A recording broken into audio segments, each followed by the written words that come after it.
Hello students, আমি Nitish sir জ্ঞানজ্যোতি coaching সেন্টারের পক্ষ থেকে তোমাদের প্রত্যেককে জানাই আরো একবার স্বাগত। তো স্টুডেন্টস, আজকে আমি তোমাদের সঙ্গে আলোচনা করব এনইপি 4 ইয়ার আন্ডার গ্র্যাজুয়েট প্রোগ্রামের অধীনস্থ যে সমস্ত ছাত্রছাত্রীরা যারা নর্থ বেঙ্গল ইউনিভার্সিটি আন্ডার বিভিন্ন কলেজগুলোতে পড়াশোনা করছো তাদের জন্য আজকে আমি আলোচনা করব SEC communication skill in Bengali first সেমিস্টারে যারা রয়েছে তাদের জন্য।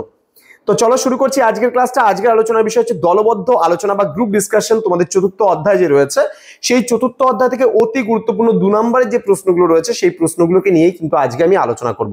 চলো শুরু করছি আজকের ক্লাসটি।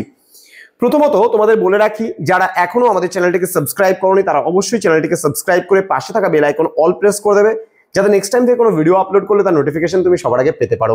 এছাড়া যারা ভাবছো যে অনলাইনে আমাদের ক্লাস জয়েন করবে তারা অবশ্যই যোগাযোগ করো আমাদের অফিসিয়াল নাম্বার 6295916282 নাম্বার এবং 7076398606 নাম্বারে। তোমাদের টোটাল কোর্স ফি রয়েছে আমাদের পিস্টিকল এডুকেশন বলে যে অ্যাপ্লিকেশন রয়েছে প্লে স্টোরে, সেখানে তোমরা যাও এবং সেখান থেকে সরাসরি কোর্স পারচেস করো। সেখানে রেকর্ডেড ভার্সনে ক্লাস দেওয়া আছে, লাইভ ক্লাস তোমরা সেখান থেকে পাচ্ছ, পিডিএফ আকারে নোটস পাচ্ছ, সাজেশনস পাচ্ছ, ডাউট ক্লিয়ারিং সেশন পাচ্ছ, ইচ এন্ড এভরিথিং মিলে কিন্তু আমাদের অ্যাপে কোর্স ডিজাইন করা হয়েছে। চলো শুরু করছি আজকের ক্লাসটি। প্রথম প্রশ্ন, দলবদ্ধ আলোচনা বলতে কি বোঝো? 2 নম্বরের এই প্রশ্নটা ভীষণ গুরুত্বপূর্ণ প্রশ্ন, অথবা বলতে পারে গ্রুপ ডিসকাশন কি বা কাকে বলে। প্রশ্ন নাম্বার 2, দলবদ্ধ আলোচনার দুটি সুবিধা লেখো। পরবর্তী প্রশ্ন, একজন সফল আলোচকের দুটি গুণ উল্লেখ করো। মানে যে দলবদ্ধ আলোচনা করে, যে ভালো একজন আলোচক যে আছে তার দুটি গুণ উল্লেখ করতে বলা হয়েছে।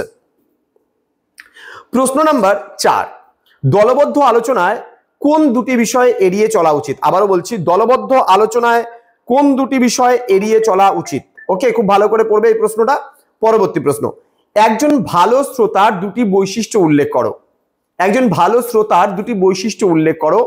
নেক্সট প্রশ্ন, দলবদ্ধ আলোচনায় সময় ব্যবস্থাপনা কেন গুরুত্বপূর্ণ?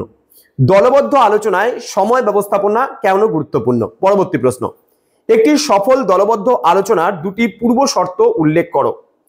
আবার বলছি, একটি সফল দলবদ্ধ আলোচনার দুটি পূর্ব শর্ত উল্লেখ করো। পরবর্তী প্রশ্ন, দলবদ্ধ আলোচনায় সিদ্ধান্তে পৌঁছানো বলতে কি বোঝো? আবার বলছি, দলবদ্ধ আলোচনায় সিদ্ধান্তে পৌঁছানো বলতে কি বোঝো? পরবর্তী প্রশ্ন, দলবদ্ধ আলোচনায় কোন দুটি ভুল করা উচিত নয়? আবার বলছি, দলবদ্ধ আলোচনায় কোন দুটি ভুল করা উচিত নয়? নেক্সট, দলবদ্ধ আলোচনায় বডি ল্যাঙ্গুয়েজ বা অঙ্গভঙ্গির গুরুত্ব কি? এই কয়েকটা প্রশ্ন তোমাদের পড়তে হয়, কিন্তু এত কিছু পড়তে হবে না, আমরা একটা লাস্ট মিনিট সাজেশন পরে নিয়ে আসবো।